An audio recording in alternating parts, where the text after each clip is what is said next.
we'll go over the standard introductory. It's June 24th, about 1 p.m. We're at the WIPB studios in Muncie, Indiana. My name is Chris Reedy. I'm the interviewer, and with me today is Ron Pennington. Ron, which unit did you serve in that was affiliated with the Big Red One? I was in Bravo Company, 101st Forward Support Battalion. Okay. And your date of service in the First Infantry Division? I arrived at Fort Riley on February 26th of 1990, and I was there until August 30th of 1992. Okay. We'll talk a little bit about your life before you entered the service. In 1989 and 1990, the end of the Cold War, more or less, came to a fizzling end. Did that have any effect on your decision to enter the service? Not really. I'd always wanted to go into the military, in some branch of the military. For a number of years, it was back and forth. I could make up my mind whether to go into the Marines or into the Army, and ultimately ended up being, at that time, when I first enlisted on the delayed entry program, would have been in 1988, the Army was offering more college money. And that was probably the biggest decisive factor at that time. It was just that I would have more money to go to school with. Did you join the service right out of high school then? I was on the delayed entry program, which means I actually enlisted in, I believe it was December of 1988. And so I did my senior year of high school and then graduated in June of 1989 and went to basic training in August of 1989. So had a couple month period there after I graduated that I was still at home and worked that summer and got ready to go to basic training. What was the reaction of your family to you entering the military? It wasn't a surprise to them at all. It's something I'd wanted to do as far back as I can remember, and there's pictures of me in the photo albums at home, and wearing my dad's old, great big huge Air Force fatigue shirt when I was probably 6 or 8 years old, and my little plastic rifles and whatnot. So it was something that they knew they could see coming for a long time. Something I always had an interest in, and knew that that's what I wanted to do when I graduated from high school was going to the military. Like I say, in some branch. Mm-hmm. And you mentioned your father was in the Air Force. He was in the Air Force during the Korean War. I'm not exactly, I think he was in for 4 years. But got out in, I'm going to say probably 1957, 58, somewhere around there. Okay. Did he pressure you to go into the Air Force any?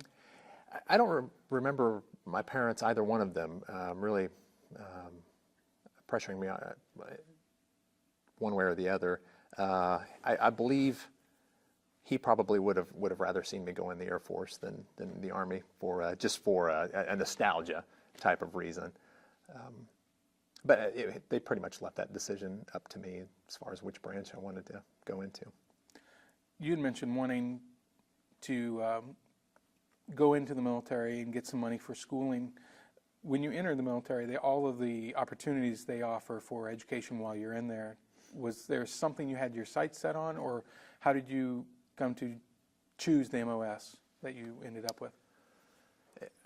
Actually, when I first went to the processing station, they call it the MEPS station. I can't remember what it stands for now, but basically where you take some written exams, you have physical examinations and a variety of testing things. But when I went there in December of '88, I wanted to be a military police officer, an MP. And all of the slots for MPs were filled up through early 1990. And so at that time, I thought, well, I don't want to wait, a year and a half or 2 years to be able to go in. I want to go in right away. And so I talked with the career counselor who was there, and he presented me with some different things, some MOSs, some occupations, military occupations that I qualified for, and none of them really interested me. So I told him, I said, well, if these are my options, if these are the things that I have to choose from, I don't want to enlist. So then he was like, well, here I have this big, and brought me this huge book. I'm sure it was probably 3 or 4 inches thick, and it was just all of the different occupations that you could go into in the Army. And he said, just look through this, and he left me alone in a room for probably a half hour, 45 minutes or so, and I just began thumbing through the index of the book and reading about the different jobs, and each job had a very lengthy description as to what it entailed. So I just started thumbing through the book, and I came upon small arms repair, and I thought, well, that sounds kind of interesting. I always enjoyed shooting and hunting as a youngster, and my dad was a police officer, and had the police department that he worked for had sent him to some different schools to learn on how to repair the department issued weapons, and so it was kind of a familiar thing for me. And I thought, well, that sounds like fun, and I called the guy back into the room and I said, hey, can I do this? And he got on his computer and he checked and he said, yeah, we have a vacancy for that, and so that's how all that came to be. It was more of just something that sounded entertaining. So before you got to do that, you had to go through everybody's dread, which is basic training. Can you describe basic training and how you got through it? Basic training was a unique thing for everybody, but I think especially for me in some sense. I went to basic training at Fort Lewis, Washington, and it was the first time when I went through that cycle was the first time they had used Fort Lewis for basic since Vietnam. And we were told that the Army as a whole, the powers that be, were thinking about reopening Fort Lewis as a basic training site, and so they wanted to run basically a test cycle through there. And I was just happened to be one of the people that got to go there. I was it was a part of the 104th Training Division. Those were our cadre and our drill instructors who ran the program. And it was, like I said, Fort Lewis, and 2 months. And it's one of those types of situations where you can read about it and you can hear people's stories, but until you're actually there experiencing it, you can't get the full effect of it. So it was pretty shocking the first couple days. We had a reception station, some type of reception program they called it, and things were kind of laid back, and we got our shots and physical exams and all these different things. And then probably 2 or 3 days after that was when we actually got assigned to our units that we were going to be training with, and we met our drill instructors. And from that point on, it was just the week or two after that, it was just chaos and anxiety, and it was quite an experience. A few times, I'm sure, like everybody else, I had the thought, oh my gosh, what have I done here? What kind of a situation I got myself into? But overall, looking back on it, and even at the end, towards the end of basic training, that 8-week period at the time, it was 8 weeks, things got a little bit better. We were treated a little bit better, and they had what they call red, white, and blue phase. And red phase was the initial 2 or 3 weeks, and it was the most strict, and white phase, it got a little bit more, a little less restrictive. And then the blue phase, as we were coming together and building up as a unit, which is what it's designed to do, kind of take an individuality away from everyone and then build everyone up together as a team. So as we got to blue phase, things got a little bit easier, and they weren't quite as strict on us. And looking back on it, I suppose it's like other things in life. It was a good thing to experience once. I don't think I'd want to go through it again, though. Did you find out anything about yourself at that time that surprised you? I'm sure at the time I probably had revelations of things that surprised me about what I was capable of. I can't recall any right offhand, but I was in excellent physical shape at the time. Of course, I was 18 years old and probably 30 or 40 pounds lighter than I am now. So physically, that's something that stands out. I can remember being in really good physical condition at the end of it. Was there any particular part of basic that you really enjoyed? Before we graduated, probably a week or two before we graduated, we had a field training exercise where we went out to the field, and we camped out in our shelter halves, and we did small unit tactics and in the woods and that sort of thing. I remember that being a lot of fun.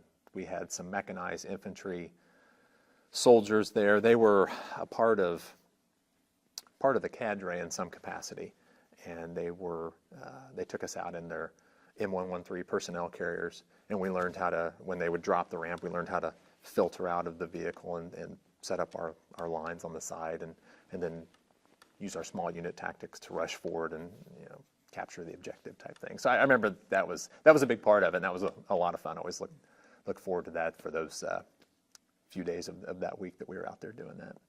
That probably stands out the most. Where did you go after that for advanced training? I went to advanced individual training at Aberdeen Proving Grounds in Maryland. and for the small arms repair course, which at the time I believe it was 14 weeks. And we learned how to repair everything from the smallest, the 1911 .45 caliber pistol, which was still in service at the time before the 9mm was phased in, up to the 50 caliber M2 machine gun, to the 81 millimeter mortar and the 4.2 inch mortar.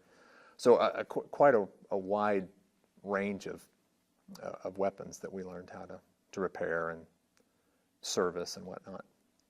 Were there any particular difficulties that you had there, or any memories that stand out? Not so much with difficulties, but the memories standing out. The group of guys that I was roommates with. I think there were 3 or 4 of us to a room, and I've lost track of a couple of them. But one of them who lives he actually lives in Maryland. He and I still keep contact. I spoke to him last summer. But I remember probably the thing that I would take away the most from my time at Aberdeen was just the really good friends that I made while I was there. It was a fun course, learning to repair the weapons, and overall it was a good time. I enjoyed it. After this training, is that at the point where you joined the First Infantry Division? Yes, my final PT test, I didn't pass my push-ups or something. Yeah, push-ups, and so I had to be held over for a couple weeks to retake a PT test. It was supposed to be just a few days, but I had fallen and hurt my knee, and so I had to wait a while for that to heal up. So anyway, I graduated, but I didn't actually leave with my class and all my buddies. So I had to be held over for a couple weeks. So it was actually, I believe, like say February 26th was the day that I arrived at Fort Riley, and I spent probably a week at the reception station on main post there, and then was assigned to the 101st Support Battalion. Did you know much about the First Infantry Division when you were assigned to it? No, I had heard of it. I had seen the movie as a kid, the Big Red One with Mark Hamill and Lee Marvin, but that was probably the extent of my knowledge. I knew that it was an old division, that it was a historical division, but beyond that, I really didn't know much about it. One of the things I do remember when I learned that I was going to Kansas, I just remember being glad that it wasn't clear across the country. It was relatively close to Indiana, so I thought, well, it's not too far off. I can maybe get home on occasion, that sort of thing. I remember having that thought too. When you joined, did I guess, for lack of a better term, the old-timers, the guys that had been in the unit a while, or maybe your supervisors, did they give you some of the background on the division, or was it just, here's your job? I recall it was just more, like what you said there at the end, just more of, here's the shop you're going to be working in. These are the people, you'll learn kind of as you go along with some things. And I don't remember there being a great deal of instruction or information about, the history of the division or the history of our battalion being passed on by the people who had been in the unit. Did your training prepare you reasonably well once you got to the unit? You knew your job, how to do it? Yes. I think I remember being surprised at how much like a regular job it actually was. I would go to work at the motor pool. I think we had to be there, on the mornings that we didn't have physical training, we had to be there at, I think 8, other mornings 9. But it was kind of a 9 to 5 type job. I'd go in, and if there were weapons to work on, great, and if not, then it was work on the vehicles that belonged to our section, what was referred to as the armament section. And then 4 or 5 o'clock, it was time to go, and it was back to the barracks to do whatever, go into town and that sort of thing. But I remember getting to Fort Riley and not having any problems with the work itself. I think AIT had prepared me well for what I was going to encounter at my permanent station. When did, I guess, news come through of the Iraqi invasion into Kuwait, and did you at that time have any inkling of U.S. involvement? I remember coming back to the barracks, probably from the motor pool, from the shop. We had a very large facility, and several companies worked out of this motor pool, and our armament section was a small part of that facility. But basically, we like I said, we all worked there. And I came back to the barracks, and I went into the day room for something. I don't even remember what it was, and there were a bunch of guys watching TV, and so I went over and started watching it with them. And it was the first early footage that presumably some Kuwaiti citizen had filmed with their camcorder of the Iraqi armored vehicles coming down the road, and smoke rising from different areas that had been received artillery fire or whatever. So I remember seeing those images and thinking, wow, this is pretty exciting. And then as time went on, not very much time, but there was the word was, okay, the U.S. is going to go and intervene. And at that time, I think maybe the 82nd Airborne was the first division to go over there. But we knew that eventually we would end up over there. So all of our training and all of our maintenance was no longer geared towards peacetime. It was, we're going to be going to war here within the next few months or whenever. So I remember there being a lot more focused, more of a somber, serious feeling from that point on as we prepared for the inevitable.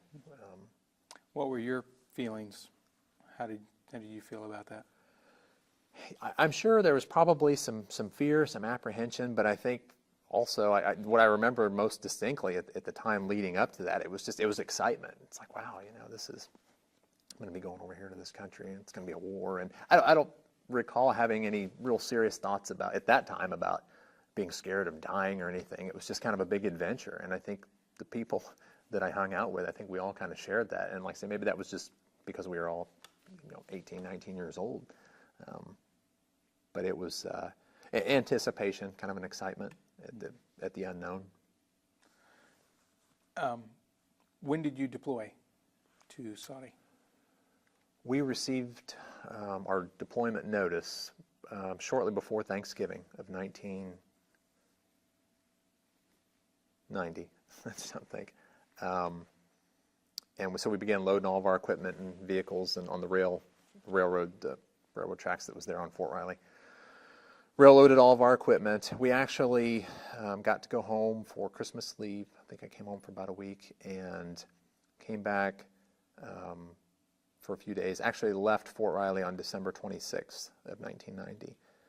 Left Forbes Army Airfield outside of Topeka. Flew from there to Philadelphia. And we changed planes, I believe.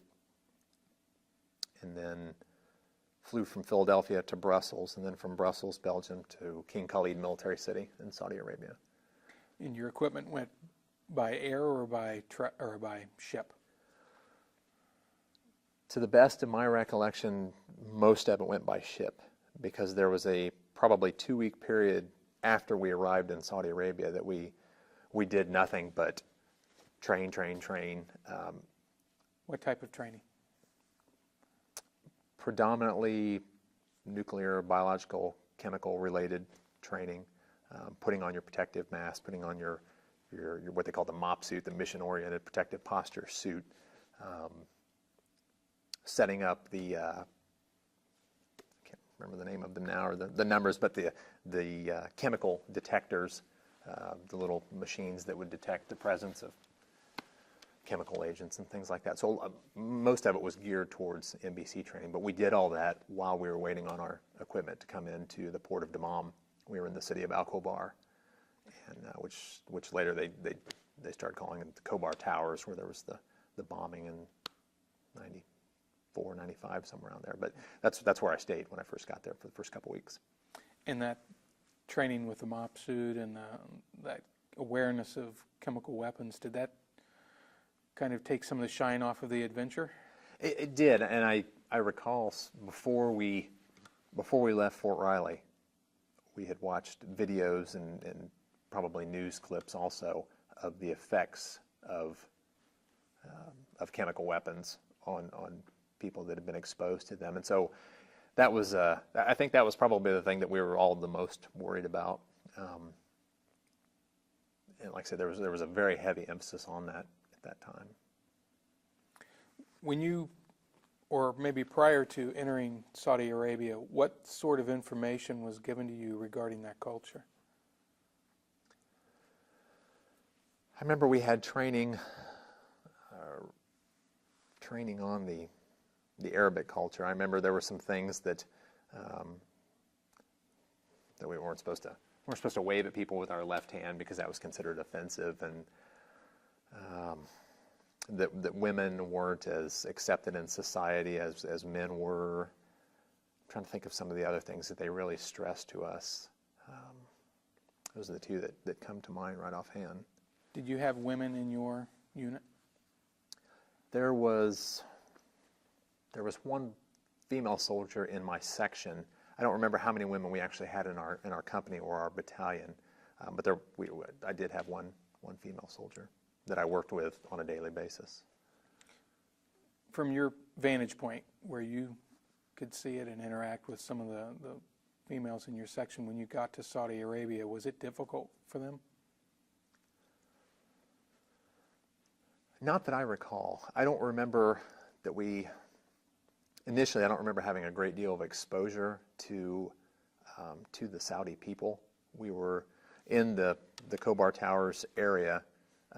We trained in the little, gosh, I don't even really know what, kind of a common area, kind of there was a group of buildings, and then in the middle of that group there was just big open fields, and that's where we did all of our training, and subsequently spent most of our time either in those buildings or out on that training field.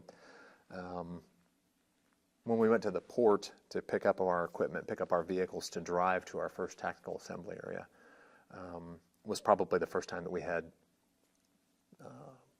large-scale contact with the Saudis and other foreign workers who were there assisting with all the operations of the port.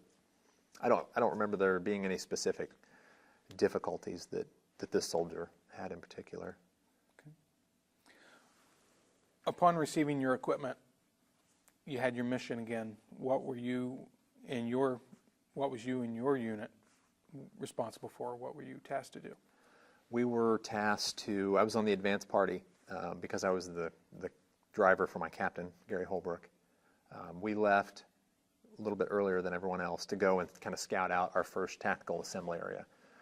And we drove for, it was an all-day trip. I don't know actually how far the mileage was, but we went from Al Khobar to northwest, just probably 8 or 10 miles northwest of the city of Hafar al-Batin, and that's where we set up our assembly area. Probably a couple days went by, and then the rest of our company came in and set up what's called the brigade support area, and it was basically just a big circle of all the maintenance vehicles and tents, and where the units that we supported could bring their equipment to, or we could fix it there, and then it would be sent back out. What else was, besides repair, what else was your unit responsible for, the 101st FSB? Within, I guess, the First Infantry Division structure, what was your role? We supported all of the units that were part of the 1st Brigade of the 1st Infantry Division. We had, I believe, 2 armor battalions, 1 mechanized infantry battalion, and 1 field artillery battalion. So basically whatever their maintenance needs were at the direct support level, we were responsible for that. There's unit level maintenance, and then there was direct support level maintenance, and then general support maintenance. So for whatever reason, there are certain echelons of repairs that are authorized by certain personnel. We were kind of the middle level. So if there was anything that required up to a direct support level of maintenance, that was our responsibility. How far after Hafar al-Batin, did you go further or closer to the Iraqi border? We did. I don't remember how long we stayed at our first tactical assembly area. Roosevelt, I believe, was the name of that first assembly area. I don't know how long we stayed there. Probably a couple weeks, I'm going to guess. But as the as more units came into country and the buildup became greater and greater, we started moving more, and especially after the air war started, it seemed like every 3 or 4 days we would jump to a new location, and sometimes we would stay for 2 or 3 days. Sometimes we maybe just stay a day, and then we would move. So I lost track of how many times we actually jumped. But when we left Hafar al-Mateen, that first TAA, we went into the diamond-shaped neutral territory between Iraq and Saudi Arabia and Kuwait. So many of our subsequent jumps were within that neutral zone, and we progressively got closer to the northeast edge of that neutral, that diamond shape, getting closer to Iraq the whole time. What was the, I guess, potential for assault attack from the Iraqis?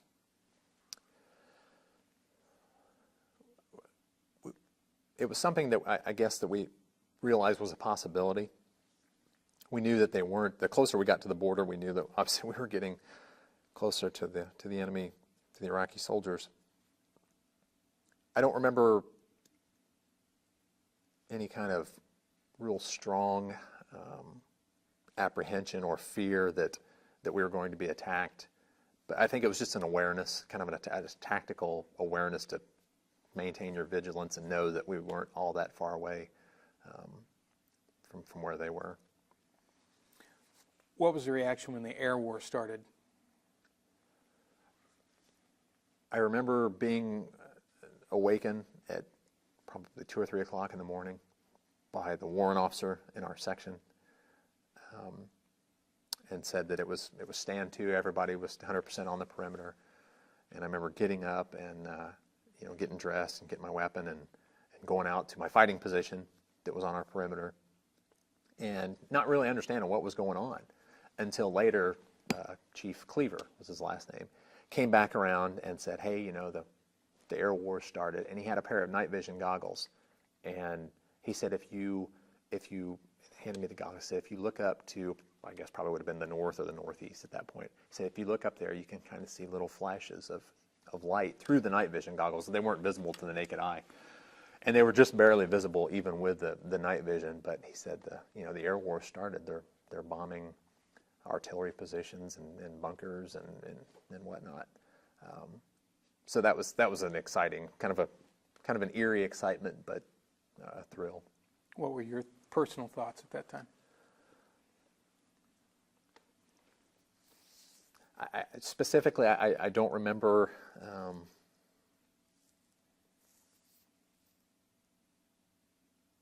I just remember, I don't remember anything real specific. I remember being in the foxhole and of course, like I say, it was extremely early in the morning and pitch black and we're all out there. I don't even remember who was with me in my fighting position, but we were just kind of waiting it out and thinking, is this, how much more is this going to escalate? And just realizing that, wow, this is serious stuff. This is the real deal. The air war seemed to go on for some time prior to the start of the ground war. Did you still have jobs coming in, repairs to make, and what sort of other duties did you have at that time? We did. There were seemed like always something was coming in. My duties were kind of split because I was my company commander's driver. On days that he did not need me to drive for him, if we didn't have meetings or he didn't need me to take him somewhere. And then I worked in the small arms shop, so it was kind of broken up. But I remember being pretty busy with repairing weapons up until the time of the ground war, and not necessarily even repairs. I remember we had some mortars that came in and they had to be serviced, which basically just taken apart and packed with grease and calibrated and performing those types of things also, in addition to repairs. But I remember things being pretty busy, and he, Captain Holbrook, had a lot of meetings that we had to go to at what was called the DISCOM, Division Support Command, and it was where all the maintenance and support elements were headquartered, and we had to go there probably a couple times a day sometimes. generally every day, and sometimes more than once a day for various meetings and changes to the mission and things like that. Was for you being able to get out and see some of the bigger picture, was that rewarding for you? It was. I had I had advantage that a lot of other guys did not, because I had that freedom to go out beyond our camp and see some different things and like you said, see the bigger picture. It was kind of a privilege that I'm glad I had. When the ground war kicked in, did you move forward instantly as the berm was breached? I remember the last time that we jumped. And it was kind of I believe it was kind of another advanced party type situation.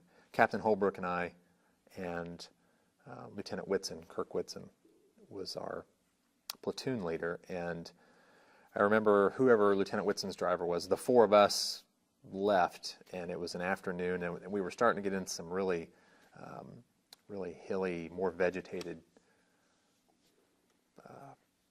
terrain. And I remember that during that trip, Captain Holbrook said something like, this is going to be, we're going to go here and we're going to set up for a little while, but it's probably just going to be a little while because things are getting ready to kick off. And it was, we moved into that assembly area, and it was like late afternoon. And then I think it was probably either that night or the next night that the ground war began. So we didn't stay in that last assembly area very long at all. I know in our pre-interview we talked about once the ground war started, you felt that you were constantly on the move. Mm-hmm. Can you talk a little bit about the forward movement and your actions, and in particular the convoy? Captain Holbrook was the convoy commander for our particular company.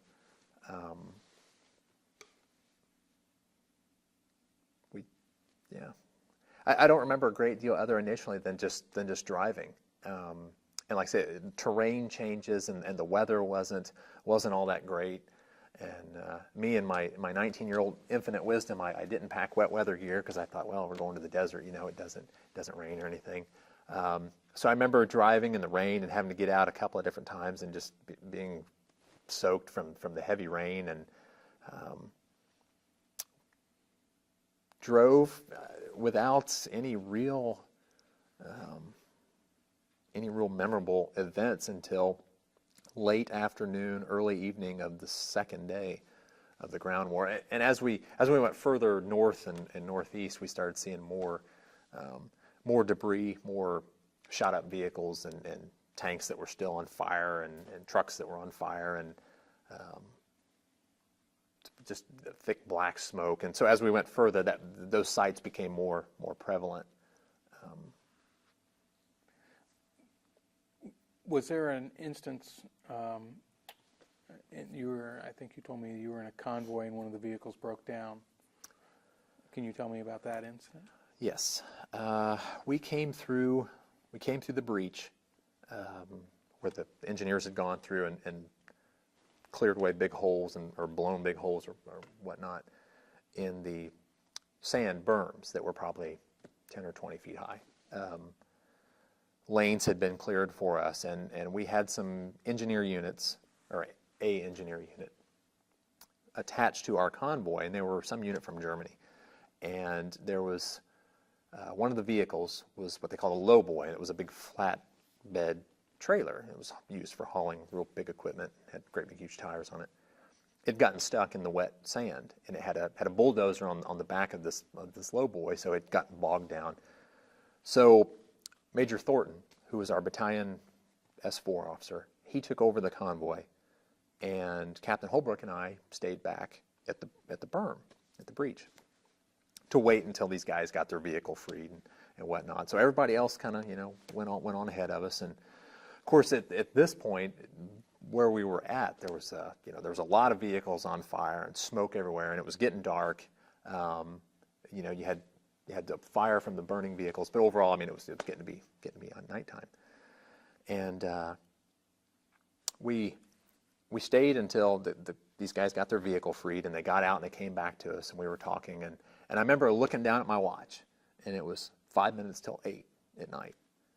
And we were standing at the corner of the passenger side front bumper of the Humvee that I was driving, and Captain Holbrook and I were talking to the driver, and we started seeing tracer rounds off to what would have been probably our northeast direction. And they were far enough away that you couldn't hear the report right away. So we saw the tracer rounds, and we thought, what's going on here? This is supposed to be a secured area, an area that had been cleared. So probably a couple of seconds went by, and then we heard the report, and we could tell that it was a small caliber weapon by the sound of the report. So we stood there and watched, and everybody was kind of scratching their heads, wondering what was going on, and then the tracer stopped. So we didn't think too much about it, and then started seeing some more tracers. Well, this time when the report reached us, the caliber, you could tell it was a heavier caliber. So Captain Holbrook got on the radio, and he called up to Major Thornton and said, hey, we're at such and such location here at the berm, and we're observing fire to our northeast, or whatever, and approximately X amount of meters. I'm sure he probably gave a pretty good description. But anyway, I remember Major Thornton basically saying, okay, just kind of observe and see what happens, report back. And so we stayed there, and we kept watching, and in the meantime, the rounds had stopped, and didn't see any more tracers, didn't hear any more report. Well, it started up again. So probably this third or fourth time by now, the tracer, the glow was getting bigger, and the report was very distinct, and you could tell that it was like a M2 50 caliber machine gun. So we're all thinking, hey, what's going on down here? And I remember kind of being uneasy, thinking, okay, that's pretty close. This is getting a little interesting. It stopped. There was some discussion amongst those of us standing there, and then suddenly a big, huge, what seemed to be huge, glowing tracer round came right by us. I don't really know how close it was. It seemed to be very close. But we all just instinctively hit the ground. I remember low crawling on my elbows around to the driver's side of my Humvee, and I'm sure I probably had my weapon on me. I may have reached in and got it out of the vehicle. I can't remember for sure, but I remember crawling up to the rim of the driver's side, the front wheel, and I rolled over and I pulled out a magazine. I locked and loaded my M16. I thought, well, here we go. Okay, it's time to get with it here. And I remember Captain Holbrook saying something like, hide that chem light, because there was a chem light on each side of the cut in the berm. And I remember I jumped up and I ran over and thinking about, boy, I hope there's no mines here, because that was also an area where you could look out and you could see where there were chem lights, the little brake chemical lights that had been placed on areas where there were still landmines in the ground, and pretty much as far as you could see there were chem lights. So I remember thinking, oh, I hope I don't step in any mines. And I remember kicking the chem light, pushing it into the sand, and then coming back and getting back down on the ground and looking up and seeing rounds going over, and then having the thought, not necessarily not hitting our vehicle or not kicking up dirt around us or anything, and then having the thought, okay, we're gonna get in this firefight here. And then I got thinking, I can't even see anything. I can't even see who's out there. If there's a bunch of them, there's only 4 of us. We're going to get overrun. And I just having a lot of these thoughts running through my head. And then I thought, well, gosh, if there's a bunch of them and there's 4 of us, I'm going to run out of ammo, and I'm probably going to die here. Get killed. And I don't remember being specifically like petrified, incapacitated type fear. I remember being afraid, but also at the same time, I remember just being kind of disappointed, because I had the thought, gosh, I'm probably going to die here, and I'm not going to get a chance to say goodbye to my family or anything. And it was just more of a disappointment. So I laid there and watched the rounds go overhead. And at some point, I remember hearing Captain Holbrook had gotten on the radio, and he was calling into the radio, calling to Major Thornton, send the M1 back. We're taking fire. And we had an M1 tank that was basically I think they just called it a floater or something. But it was a fully operational, loaded with ammo tank that traveled with our convoy in case a crew vehicle was so badly damaged that it couldn't be fixed. It was just, we could just swap it out. Here's your tank, ready to go. So Captain Holbrook called for the M1 to come back, and we laid there. I laid there on the ground for a little while longer, not sure exactly how it was, how much time passed. At some point decided to crawl back around to Captain Holbrook's side of the Humvee, and he was down on the ground. The other guys were down on the ground, and we could hear the M1 coming back towards us. It started getting louder. And there was enough light, I'm assuming probably, thinking back on it, probably from the fires of the vehicles, there was enough light we could see the tank come towards us, and then it made kind of veered off to its left and went up over a rise and then went down into a little depression. So at that time we just decided, hey, we're getting out of here. So we jumped in our Humvee, and the two guys from the Germany unit got in their truck, and we took off and caught back up with the convoy. And was there anything from this experience that was profound? I'm not sure how much time passed after that incident, but I remember thinking, golly, I'm alive, and that could have been really bad, and I could have been dead, and I'm not going to take my life for granted anymore, for anything. I'm not going to take anything for granted. Just a profound sense of being glad to be alive, and it, probably in the grand scheme of things, it wasn't much of anything as far as experiences that other soldiers had in that war, and certainly what's going on now. And but it had a pretty significant impact on me. So it was. I just remember thinking, I'm not going to take my life for granted anymore, because that could have ended a whole lot worse than it did. In the ground war was 100 hours, but of that, it sounds like a short time, but of the 100 hours, how much of that were you awake, and did fatigue set in? Fatigue definitely did set in. I would say probably 90 of that 100 hours I was awake and probably driving for most of that time.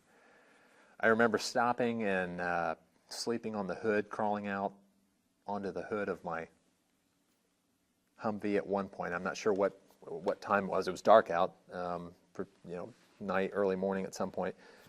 But I remember I couldn't see out onto the ground, and we've been cautioned not to just step out onto the ground without looking, because the cluster bomb fragments were peppered all over the battlefield, and a lot of which hadn't gone off, so they were unexploded ordnance. And we actually had a guy from my company that stepped off his truck and stepped on one of these fragments, and it blew up, and he ended up losing an eye and had to walk around with crutches and whatnot. But I remember, anyway, back to the question, I remember crawling out onto the hood of my Humvee and with my sleeping bag and just kind of laying there and dozing off for a little bit. Don't remember sleeping much more than maybe a couple of times during that roughly 4-day period, and those times it wasn't a great deal of sleep. As you passed through these battlefields and saw the destruction that was handed out, what was your feeling? Did you have any sense of pity? I don't remember experiencing any pity. It was more of what I do remember was more of a fascination. After the ceasefire had been declared and the war was over, because we had a vehicle, Captain Holbrook and I went and did some sightseeing and whatnot. And, I remember passing a field where I remember passing a truck where there were some burned up guys in the truck, and took some pictures of that. And then remember passing one field in particular where there were several dead Iraqi soldiers' bodies laying there, and the dogs that were just kind of roaming around the area were actually feeding on the bodies. And I remember seeing that and thinking, wow, that's a pretty incredible sight. The Iraqi army fought, but a great majority of them opted out and surrendered. Was that a surprise? I guess for you personally, were you surprised by that? Surprised, yes. We had received information from people who were further ahead than we were, basically giving us kind of a heads up that, hey, there's a lot of people surrendering. There's a lot of people that are going to be heading in your direction. They're unarmed. Bypass them, give them food and water if you want to, but don't worry about it. They're not fighting. The MPs are going to come and get them eventually. And I remember passing a lot of Iraqi soldiers, and I don't remember whose decision it was, but we did give some of them MREs, our field ration meals, and bottles of water, and we would just throw it out to them and keep right on driving. You said you had access to a vehicle, you and Captain Holbrook, and I think we talked about restrictions on battlefield souvenirs. Can you talk about that a little bit? We went to, so it was when we were in Kuwait. We spent, total time, I probably spent about a month in Iraq and probably 3 weeks in Kuwait. And the rest of the time that I was over in theater was spent in Saudi Arabia. But it was while we were in Kuwait, and it was shortly after the end of the ground war. We were told that we weren't supposed to go into any of the bunkers that were there because some of them had been booby-trapped and things like that. But like I said, I was 19 years old and didn't have any real grasp on mortality or concepts like that.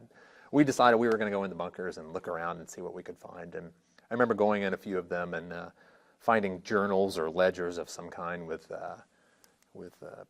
writing in them and load-bearing equipment, web gear of the Iraqi soldiers that had been left in there, and teapot that still had, I remember, still had tea leaves and water in it, and some kind of old-fashioned shaving razor, and there were several things that I latched onto that I had every intention of bringing back, but then the more they became more restrictive on what we could take back, so I only ended up bringing back a few little trinkets here and there. They even cautioned us on bringing back fabric. They were worried that we'd bring back some kind of germ that was, foreign to us or the U.S. soil. So we were pretty limited. But I know there were guys that did pick up helmets and things like that they were allowed to keep. And someone had acquired an AK-47 that was brought back and as kind of a museum piece, and it was mounted in glass in a big glass box, and it was put up on the wall of our battalion headquarters. Some units from the division brought back different kinds of armored vehicles and things like that. But like I say, at first it was, okay, if you see some things, you can kind of bring them back. But then as time went on, they became more restrictive as to what we could bring back, and so I didn't come back with a great deal. And I don't think most guys really brought back anything real substantial. But when the ground war ended, what did you do after that point? I remember just being really surprised. We had paused on the morning of the fourth day, presumably, and it was very early morning, and we stopped driving. And I remember I got out and I was changing my socks and putting on some fresh boots or something, and we were in Kuwait, of course, and we were what turned out to be 8 miles away from a big string of oil well fires. And I remember just sitting and looking at those while I was changing my socks. And shortly after that, we got the word that it was over. The war was over. And I remember it was just very anticlimactic because I think myself and a lot of us, we were just shocked that it was just over. Disappointed? Disappointed, yeah. I think that's probably a pretty accurate statement. Slowly, the information began to trickle down to us at how well things had gone in the ground offensive, how much progress, how much territory had been covered, and that the Iraqis were retreating, and that it was over. So after that initial shock kind of thing, a few days we settled in and set up another tactical assembly area. And then I think we jumped one more time. We went back into Iraq after that, and we set up our last position. I remember somebody saying was roughly 5 miles south of the Euphrates River, somewhere southwest of Basra. Don't know exactly where we were. And I don't remember a great deal as to why we did that. I remember vaguely somebody speculating, it may have just been speculation, that there was some discussion about going further or going to Baghdad type thing, which obviously never came about. But we left Kuwait, went to that last tactical assembly area. And then after that, when we finally left that area, we stayed there a short time. We came back to Saudi Arabia, somewhere within Saudi Arabia. And then it was, hey, it's time to prepare to go back to the port, go back to the wash rack, get all of our equipment cleaned, and go through customs and all of these, this big laundry list of all this stuff that we had to accomplish. But it was all geared towards, we're done, we're heading back home, and everyone was obviously pretty eager to get home, but also tempered with the understanding that the 82nd, the 101st, and these other units that had been there months before we were going to be the first to go home. But it was a good feeling, very good feeling. What sort of activities did your particular unit have to go through to get the equipment ready to come home? We went to probably something that was already in place, probably not something that we set up, but basically they just called it the wash rack, and all of the vehicles and tents and all the equipment we had, if it wasn't going to be left there in country, then it had to be washed, very thoroughly washed. And there were people, presumably from the Saudi Arabian customs department or agency or whatever the proper term would be, that were there inspecting the equipment, and it had to be, it just had to be, perfectly cleaned. It couldn't have any kind of dust or dirt or debris from the desert still on it. So we spent probably a week on a 24-hour basis of taking equipment to the wash rack, loading it onto the ships, and that port operation was just a huge operation. There were a lot of people there. I remember there was a lot of people from the First Cavalry Division who were there in that particular area working with us at the port. And then once that week or 10 days, whatever it was over with, then it was basically go back to the apartment buildings, the abandoned, or vacant, I shouldn't say abandoned. I don't think they'd ever even been lived in prior to us, but go back to the Kobar Towers, and we'd do PT in the mornings, physical training, and then after that we were pretty much released. We could kind of wander into the city or take a taxi ride in and go to a restaurant or go to their little mall they had and kind of see some of the culture. So that probably for me, after the war was over with, and that roughly 2 or 3 week period there prior to flying back in the city of Al-Khobar, was when I had the most exposure to the Saudi people. And there was also a lot of British people there too. I remember talking to some British women at the mall, and their husbands were there, had something to do with oil production, or I can't remember all the details now, but talking with them and like I say, going to the mall and the little street vendors and eating at some little restaurants and things. Was there anything about that Saudi society that struck you? It was kind of a couple things come to mind. I remember when the first time I went into the city where the mall and the restaurants, kind of the little commerce area was. From where we were staying, we took a taxi ride, and the taxi driver, it was frightening, running red lights and just driving fast. And I remember thinking, and joking around to the people I was with, we made it through this war and we're going to die in this taxi cab because of this horrible, scary driving. So that just stands out distinctly in my mind. And also, it was interesting to see how close the Saudi men would interact with one another.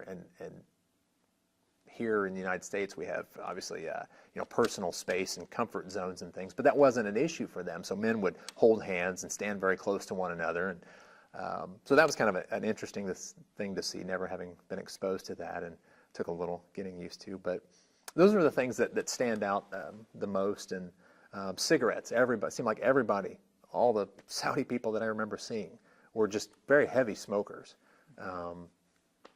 So a few little things like that. Okay. One more thought before we, I guess, leave the Gulf War, and I want to talk about the Scud missile threat, and did that affect the way your unit operated, and you personally? We had, I'm going to guess, probably 10 false alarm, Scud attack type things, where we'd get the word, somebody would be saying, we've got to report that there was a Scud launch, and then, a few minutes later, it would be gas, gas, gas, somebody yelling or honking of a horn, that type thing, and everybody would stop whatever we were doing, put on our protective masks, and go into a tent or go into some kind of, overhead cover where if there was something coming down, it wouldn't reach us. But that happened, like I say, probably 8 or 10 times. All false alarms. I was not at the port. It was when we had initially arrived in country, and our equipment came in, and I was on the advance party to our first assembly area. But the port, there was a Scud that was fired, that was shot down by a Patriot over that same port that we worked out of. But I wasn't there for that. So just several false alarms, but really that was the most direct impact that the Scud threat had on me. After so many false alarms, did you still go through all the same routines? Was it all still just as dangerous? I remember early they had us go to, we'd put our mask on. I think we went to, I can't remember what the MOP levels are now, but there was MOP level 1, 2, 3, and 4, whatever. And initially we would put on our protective jacket and pants in addition to our mask. But then after so many false alarms, I remember we would just put the mask on because everybody kind of knew it was like, okay, another false alarm here. More than likely it's a false alarm. And so I remember kind of growing a little bit lax on putting on our full protective equipment. When you flew back to Fort Riley, you were with the division how much longer after that? I came back on May 10th of 1991, and I was there until August of 92, so 15 months, roughly, after Desert Storm. I was still at Fort Riley, and that was actually the only duty station I was ever at. I had a 3-year enlistment, so by the time I got done with basic training and AIT and stayed at Fort, it was my term was up.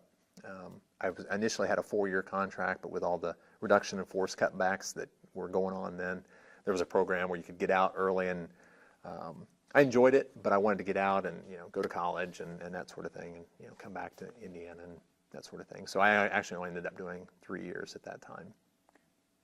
Dottie's okay. This is tape 2 of my interview with Ron Pennington. It is June 24th, Tuesday, 2008, and we've just talked about you came back to Fort Riley, and at the end of your tour, your duty, you exited the Army early. What did you do after you left the Army? I had a couple of weeks of leave stored up, and so I took what's called terminal leave. I did all my out processing and went on leave, and then never came back because by that time I had reached my separation date of August 30th. And I was only home for maybe a week or so, and then I enrolled in college, and I attended the Indiana University campus in Richmond, what's called IU East. Started going to school full-time there and working part-time. And did the GI Bill or the Army College Fund, was that helpful? It was. The 45 Bravo, which was the small arms repair MOS, didn't qualify for the Army College Fund at that time. So I just got the straight GI Bill, and I think it was a little over $14,000 total. But also that was 16 years ago, and school was quite a bit less expensive then. Overall, I think I ended up taking out maybe 1 or 2 small student loans, but my GI Bill covered the vast majority of my school expense for the 4 years. What did you go to school for? My degree is in secondary education, teaching, and I was kind of on the fence about what to major in, but something I always had an interest in, and several people that I had as teachers made a large impact on my life, so I decided that's what I wanted to pursue. Is that kind of, that notion of service back to community, was that something you had prior to going into the Army, or something that maybe developed from that? I'd say probably something that developed from my military experience, and I think continues to develop. It's important for me. I guess you learn about yourself as a person, hopefully, as you get older, and it's important for me to feel like that I'm doing something worthwhile with my life, and I think probably most people feel that way also. So that's part of the reason too why I wanted to pursue teaching, and I actually ended up teaching for 2 years, and then left and took another job. But it's this theme of citizenship is something that runs strong, I think, through any veteran, no matter what unit they were in, but we've discussed it with several of our Big Red 1 veterans. You'd mentioned, I think your father was a police officer as well. yes. Was that something that you took up? Yes, I've been with, my father was with the Richmond, Indiana Police Department, and I'm currently with them. Been on for about 8 years, a little over 8 years. So it was something I grew up around, always kind of had an interest in, and that was kind of a struggle at the time that I was going to college. I didn't know exactly what I wanted to do. Did I want to teach, or did I want to go into law enforcement? And as it turns out, I got ended up getting to do both. But it was something, again, it felt like an important line of work, something that I wanted to pursue and contribute to the overall achievement of that greater good. 9/11 rolls around. We talked. What was your reaction? I remember the morning, September 11th. I had court that morning, and I wasn't there very long, and I came back into the department, and I, again, like I talked about earlier with when Iraq invaded Kuwait, I came into the police department, and I don't remember what I was up to, but anyway, I saw everybody was huddled around the one TV that was in the traffic division office. So I said, "Hey, what's going on?" And everybody started saying, "Hey, these planes have crashed into the World Trade Center," and at first they thought it was an accident. Now they think it's a terrorist thing. And then, as you know, obviously, as we all remember, as the day progressed, it became more and more evident that something was awry. And I remember at the time, I just really was really upset, but more so just in awe of how something like that could happen here in the United States. You hear about terrorist acts, and Israel first comes to mind, but all over the world. But really, that's something that we have, up until then, had been very fortunate to only have a few minor, I shouldn't say minor, a few experiences with terrorist attacks here on U.S. soil. So I was just really in shock. How did that kind of shape the next several years of your life? I remember thinking at the time that when it became clear that it was a terrorist act, and that, the Al Qaeda was involved and responsible, and I remember thinking, gosh, if I was still in the Army, I would, I'd volunteer to go to Afghanistan and go get these guys and get some payback or whatever. But I never did anything about it. I say never. I didn't for a while do anything about it. I kept thinking, gosh, I'm 30-some years old, and what do I really want to do this? And I chewed on it and kept putting it off, and finally decided that I would go back in and re-enlisted in the Army Reserve in a military police unit in Cincinnati, Ohio, and stayed with them for a little over a year. But for some internal unit issues, as a result, they were non-deployable. So I ended up leaving that unit and going into a different unit. But that was probably the. You re-enlisted, I should say. Did you want to go overseas?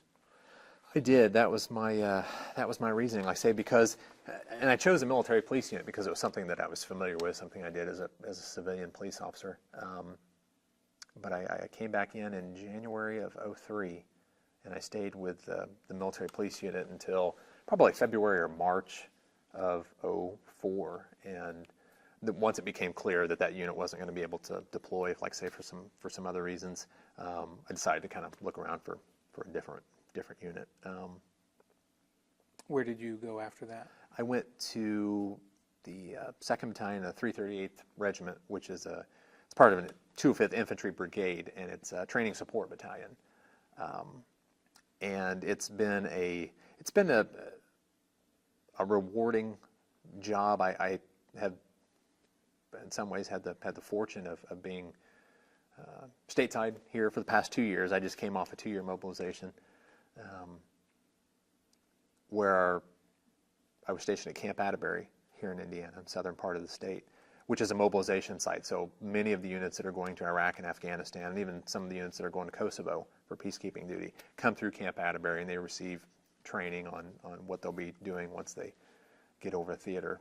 Predominantly units that are bound for Iraq, but some Afghanistan bound units also come through there. So my unit's responsible for setting up the training scenarios and making sure that they get all the necessary training and weapons qualifications and just a variety of things that they have to train on before they go overseas.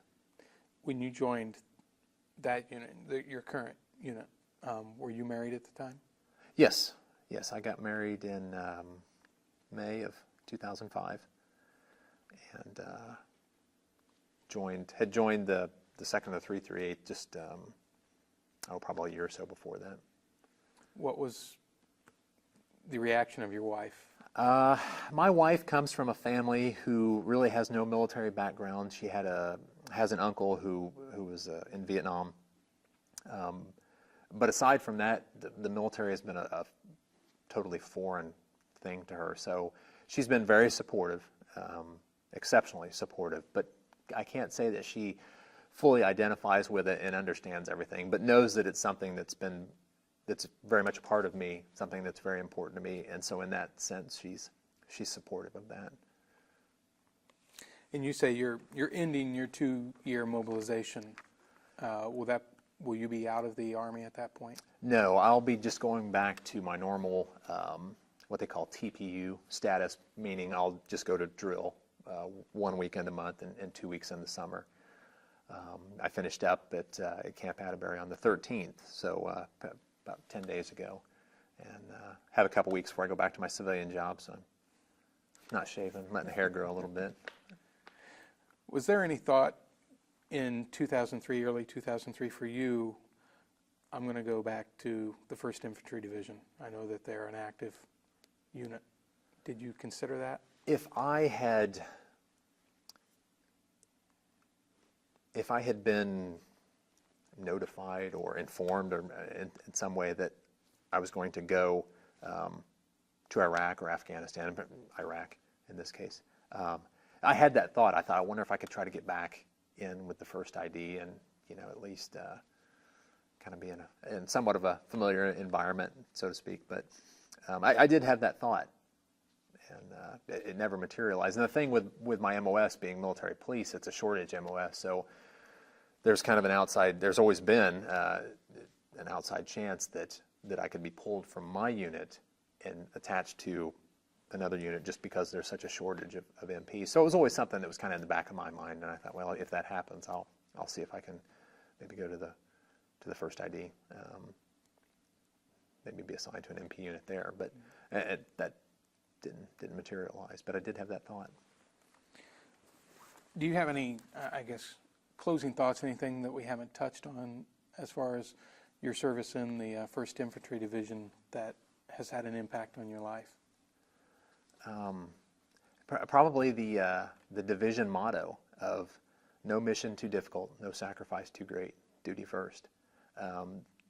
to me, that is more than just something that's carved on a big stone monument on main post. I try to implement that and live that, whether it's military duty or civic duty in some capacity.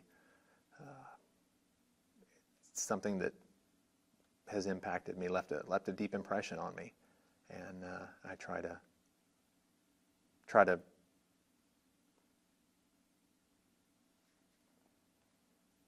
Sure, I'm trying to say. I try to live that, I guess, for lack of being able to articulate really what I'm trying to say. But it's very important to me, and I try to put that first. And whatever I do, what I feel like is right, is the right thing for me to do, then maybe I, could consider that as a duty and try to do that.